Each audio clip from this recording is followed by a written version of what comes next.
Bonjour à tous, aujourd'hui je vous fais cette petite vidéo pour vous présenter la RG Evolution BK3R. Cette moto est une moto de la marque italienne, RG Evolution, châssis compétition. Donc je vais vous la présenter un petit peu en détail pour que vous compreniez un petit peu aussi le fonctionnement de la moto, car il y a beaucoup d'interrogations sur une moto, donc je vais vous la présenter un petit peu en détail. Donc cette moto a un base de châssis en carbone. Voilà, toute la partie du châssis central est en carbone. Vous avez un postillon monobras en aluminium. Et vous avez une fourche hydraulique en métal. Vous avez un bras de direction et un amortisseur central. La particularité de ces motos-là, c'est qu'en fait, tout ce qui est suspension, amortisseur et bras de direction sont de l'hydraulique. Donc vous pouvez faire multiples réglages. Si elle ne vous voit pas, vous pouvez durcir, un peu comme le système de ressort, mais là c'est un peu plus précis, vous jouez avec des huiles, de la dureté, donc c'est beaucoup plus simple. Donc cette moto en fait est constituée d'un ESC placé ici, au milieu du châssis, un moteur au niveau de l'amortisseur, et vous avez l'emplacement de la lipo ici. En fait, la lipo ici, elle est au milieu, c'est en fait une répartition des poids pour que la moto soit plutôt homogène. Voilà. Cette moto a une capacité d'angle de plus de 65 degrés, ce qui fait d'elle la moto, à l'heure aujourd'hui, la meilleure du marché. Vous avez au niveau des roues, vous avez un système de frein à disque.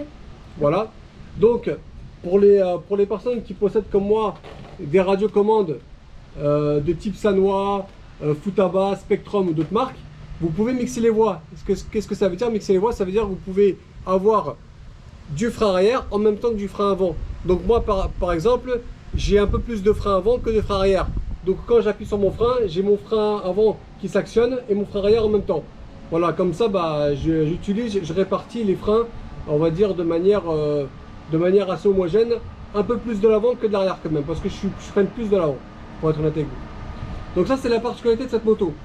Alors, cette moto fonctionne sans gyroscope. Elle fonctionne en fait à la force centrifuge. Donc, comment on fait? Comment ça se passe? Et ben, je vais vous l'expliquer. En fait, au niveau des roues, vous avez des jantes en alu. Voilà.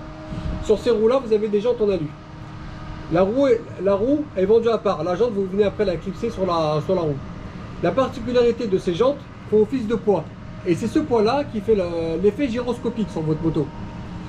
A contrario, vous avez des jantes aussi en plastique de la marque GRP qui, elle, par contre, a besoin d'anneaux que vous venez fixer à la roue qui vous sert d'effet gyroscope.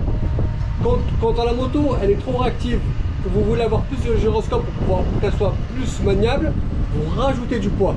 Plus vous rajoutez du poids, plus la moto est stable. Mais en contrepartie, moins elle est réactive. C'est ça qu'il faut savoir jouer. Alors, quand vous êtes un pilote peu expérimenté, vous avez peu d'expérience, vous pouvez mettre plus de poids pour vous aider à la piloter mieux et mieux la gérer. Et quand vous commencez à être un pilote un peu plus aguerri, avoir un peu plus de niveau, à ce moment-là, vous pouvez enlever les poids, vous pouvez en laisser qu'un seul de chaque côté ou juste laisser les jantes en alu, ça vous suffira largement. Après, selon le pilotage et selon la progression que vous aurez, vous aviserez et à ce moment-là, vous ferez les réglages. Donc voilà, ça c'était la petite présentation de cette moto. C'est une moto neuve, sans rien, c'est-à-dire sans électronique, châssis nu, sans moteur au niveau du frein à disque. Elle est à 989 € avec une carrosserie incluse. Et si vous mettez l'électronique, après vous pouvez monter à 1200-1300 €. C'est quand même un budget, je ne vais pas vous mentir, c'est quand même assez cher. Mais après c'est très solide, attention. Donc, comme vous voyez bien, vous voyez le système de la fourche hydraulique, vous voyez, ça fait vraiment son travail. Vous avez le système du bras de direction, voilà. Et après vous avez l'effet de l'amortisseur, voilà, qui fait son travail. La moto est vraiment très homogène. Et vous avez quand même un monobras quand même qui est assez magnifique, ici en alu, vous voyez. Et lui, alors chez RG, ils ont une nouvelle évolution. À 75 degrés, celui-ci il fait à peu près 65 degrés, donc 65 degrés d'angle. Je ne vais pas vous mentir, vous avez un sacré angle quand même. Hein. Et pour l'exploiter à 100%, c'est très difficile. Moi-même, qui ai un peu de maîtrise aujourd'hui, je ne l'exploite pas à 100%.